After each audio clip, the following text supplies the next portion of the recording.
गुजरात चुनाव का ऐलान होते ही राज्य में सियासत तेज हो गई है। गुजरात विधानसभा चुनाव के लिए चुनाव आयोग की तरफ से चुनावी तारीखों का ऐलान कर दिया गया।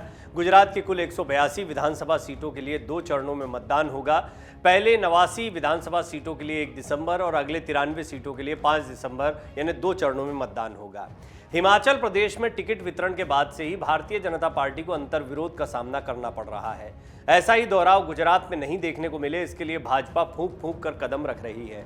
सूत्रों से मिली जानकारी के मुताबिक टिकट नहीं पाने वाले नेताओं की वजह से पार्टी को चुनाव में नुकसान नहीं हो, इसके लिए भाजपा ने राष्ट्रीय स्वयंसेवक संघ की शरण ली, यानी आरएसएस की शरण ले ली है। टिकट वितरण के बाद अगर कोई नेता नाराज होता है तो संघ के कार्यकर्ता घर जाकर उसे मनाएंगे, उन्हें पार्टी की अहमियत और उससे अलग होने के नफा नुकसान को समझाएंगे। टिकट वितरण के लिए बीजेपी संघ की मदद किस तरह से लेगी, ये हम आपको बताते हैं। अमर उजाला को विश्वस्त सूत्रों ने बताया कि हिमाचल प्रदेश टिकट बंटवारे के बाद से ही भाजपा के भीतर विरोध देखने को मिल रहा है। कई नेताओं ने टिकट कटने की वजह से पार्टी के आधिकारिक उम्मीदवार के खिलाफ मैदान में उतरने का ऐलान तक कर दिया। इसकी वजह से पार्टी को अपने कई नेताओं का निलंबन तक करना पड़ा। ऐसी स्थिति गुजरात में नहीं देखनी पड़े, इसे लेकर भाजपा राष्ट्रीय स्वयंसेवक संघ की मदद ले रही है। पार्टी नेतृत्व ने नेताओं और कार्यकर्ताओं को निर्देश जारी कर दिए हैं कि वो संघ के साथ कदम ताल मिलाकर काम करे। इसके लिए संघ की तरफ से हर एक विधानसभा में वरिष्ठ स्वयंसेवकों की एक टीम बनाई गई है जो संघ और बीजेपी के असंतुष्ट कार्यकर्ताओं को मनाने का काम करेगी।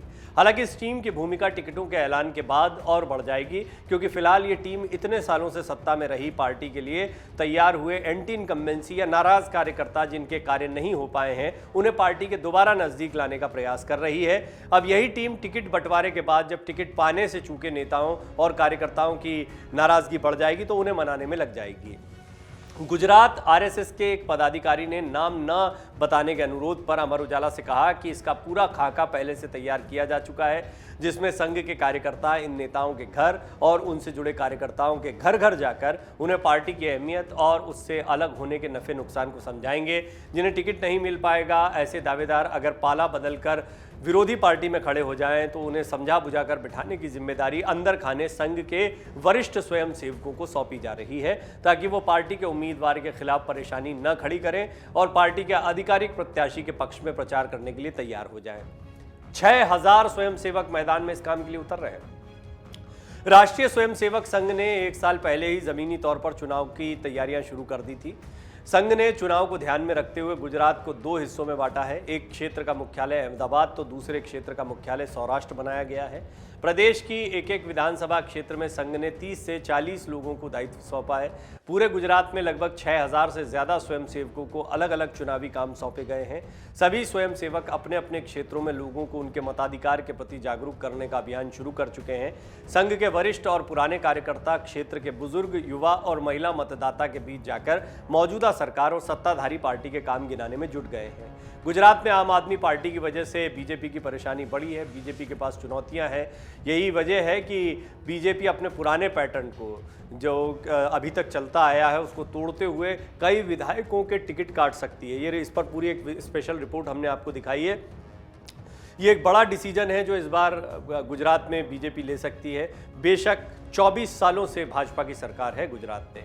गुजरात में विधानसभा की कुल 182 सीटें और पिछले 24 साल से राज्य में भाजपा की सरकार है। ऐसे में सबकी नज़र इस बार चुनाव पर टिकी हुई है। सभी की निगाहें इस सवाल पर टिकी हुई हैं कि क्या इस बार गुजरात में कोई बदलाव होगा या भाजपा का जादू बरकरार रहेगा। राज्य में हमेशा कांग्रेस और भाजपा के बीच मुकाबला होता रहा है, लेकिन इस बार दिल्ली के सीएम अरविंद केजरीवाल की आम आदमी पार्टी मुकाबले को त्रिकोणीय बनाती हुई दिखाई दे रही है। पंजाब में उन्हें शानदार जीत भी मिली है।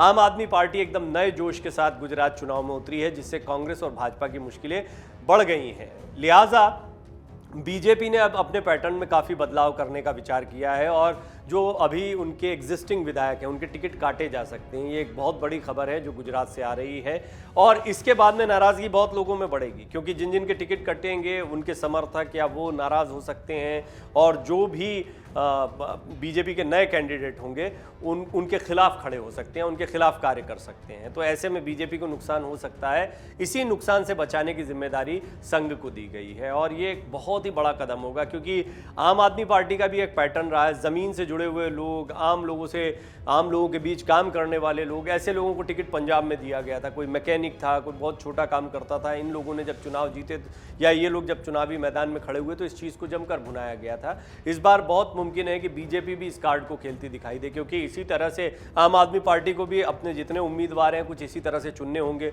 उनके पास कोई बहुत बड़े नेता नहीं है, एक नाम है, एक मॉडल उन्होंने रखा है और उनको पंजाब में कामयाबी मिली। उन्हें उम्मीद है कि गुजरात में भी कुछ बेहतर कर पाएंगे। लिहाजा इसको काउंटर करने के लिए बीजेपी भी इसी तरह के पैटर्न पर चल सकती है, जमीन से जुड़े कुछ चेहरों को सामने रख सकती है। लिहाजा कई जो बड़े नेता हैं, स्थापित नेता होंगे स्थानीय स्तर पर भी, उनमें नाराजगी हो सकती है। उनको मनाने की जिम्मेदारी संघ को सौंपी गई है। 2017 में जिस तरह के नतीजे आए थे उससे कांग्रेस का उत्साह बढ़ा था। 2017 के विधानसभा चुनाव में भाजपा ने कुल 182 सीटों में से 99 सीटें जीती थी। सत्ता रही लेकिन सीटें कम हो गई थी, 100 का आंकड़ा पार नहीं हुआ था। कांग्रेस ने 77 सीटों पर जीत हासिल की थी। बाद में कई कांग्रेस विधायकों ने इस्तीफा दे दिया और भाजपा में शामिल हो गए। 2017 के चुनाव में आपने 29 सीटों पर अपने उम्मीदवार खड़े किए थे, लेकिन तब वो अपना खाता तक नहीं खोल सकी थी। इस बार भाजपा को सत्ता से बेदखल करने की उम्मीद में आप सभी सीटों पर चुनाव लड़ने के लिए कमर कस रही। कुल मिलाकर गुजरात का चुनाव बहुत दिलचस्प है और बीजेपी की पार्टी की मदद करने के लिए संघ की पूरी टीम भी चुनावी मैदान में उतर रही है, हिमाचल से सबक लेते हुए। डाउनलोड करें अमर उजाला ऐप और पाएं खबरें लगातार। अगर आप ये वीडियो YouTube पर देख रहे हैं तो हमारे चैनल को सब्सक्राइब करें और बेल आइकन को दबाना ना भूलें। अगर आप Facebook पर ये वीडियो देख रहे हैं तो हमारे पेज को लाइक करें।